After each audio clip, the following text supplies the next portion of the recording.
You know, we use the word icon a lot these days, but the Mona Lisa, I mean, she really is one. We're going way past that smile today, though. We're Mhm. looking at how she became this whole phenomenon, global, like a brand almost. It's true, and we're doing it with this book by Harold Rosenberg, The Mona Lisa Without a Mustache, or In the Media Age.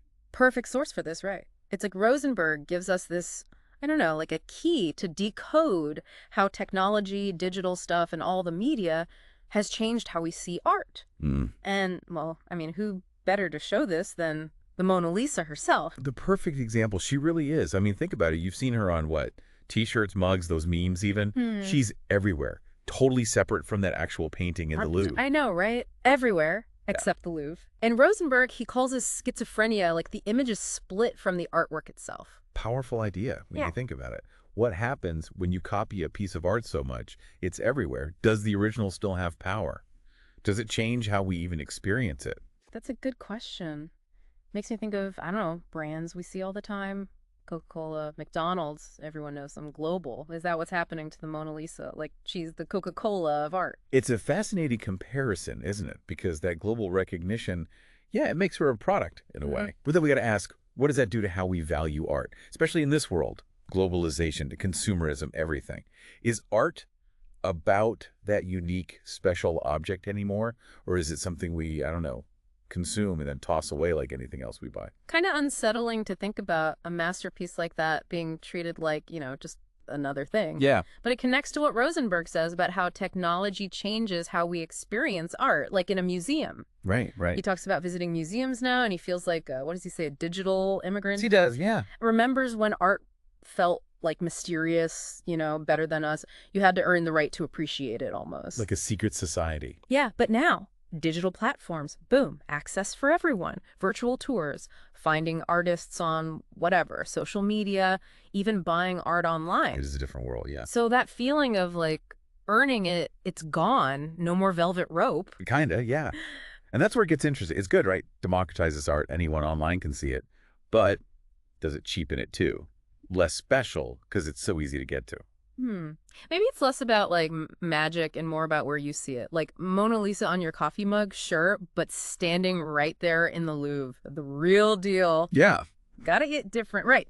Changes how you see all those copies. you're right. You're right. It's an important point. And Rosenberg actually brings up, Marcel Duchamp, that Mona Lisa with the mustache he did, famous for that. Yeah. That little thing, defacing this huge image. It started a revolution in art, honestly. Wait, really? Just for the shock value or what? It was more than that. Duchamp was like messing with the idea of what art even is, saying the meaning of an image. It's not set in stone. It can change, be reinterpreted, even mocked. And that opened up this whole new way of thinking about art, especially now with media, images copied and reused all the time. So the mustache wasn't just a joke, it was making a point. Yeah. Like art's a conversation everyone can join, even if you're making fun of the masters. That's it. But makes you think, does all this reinterpreting change how we see the original art too? That's the question we're going to keep looking at. Because Rosenberg's point is image meanings, they shift all the time. And, well, Mona Lisa, she's the best example of that. Okay, so I'm getting how this like shifting meaning thing works, especially with an image as big as the Mona Lisa. Right. But how do we make sense of all these different takes on her? There's so many out there. Well, Rosenberg says the media age, it's made the line blurry, between what we call high culture and popular culture. Okay, gotta be honest, need that explained like I'm 5. Sure, sure. So think back, way back. High culture used to be like this exclusive club only for the elite. Opera, fancy art, literature. You had to be educated, high class to get it, like a private club. Yeah, So it's not just what you're into, it's WHO is into it too. exactly that.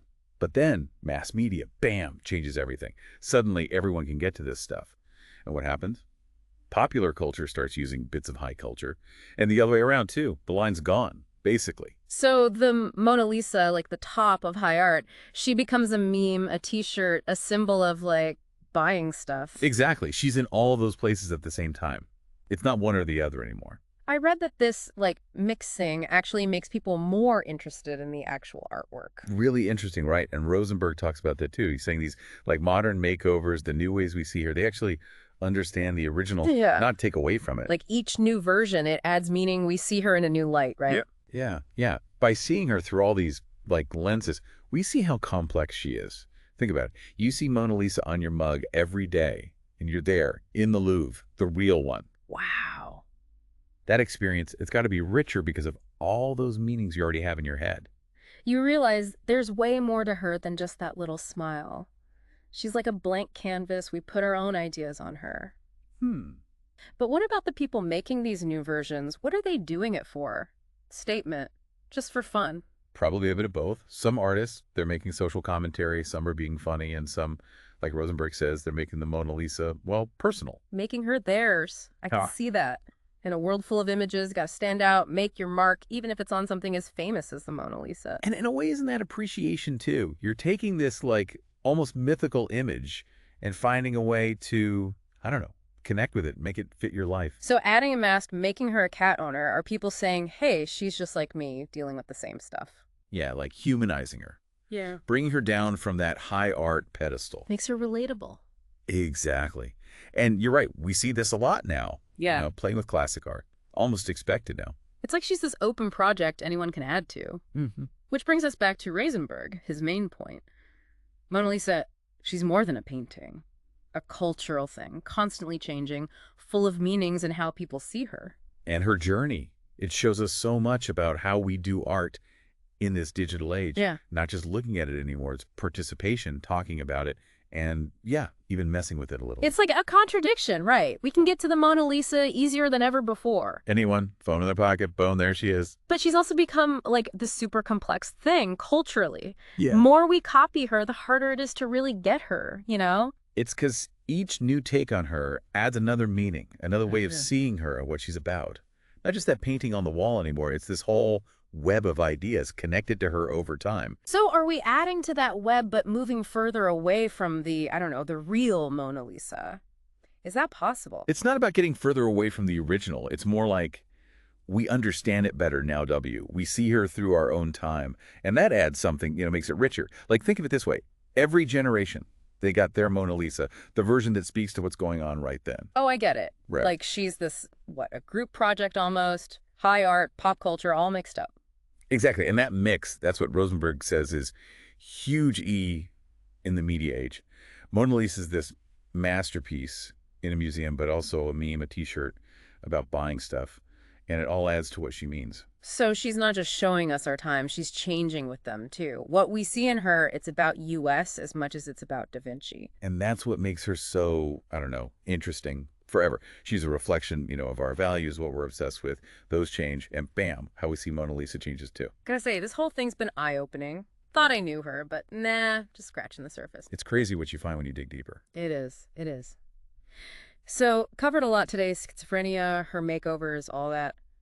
Think our listeners are ready for that last thought, something to chew on. Okay, here's one. What does this whole Mona Lisa transformation tell us about how art, media, and us, how that relationship is changing? We're in this world bombarded by media, right?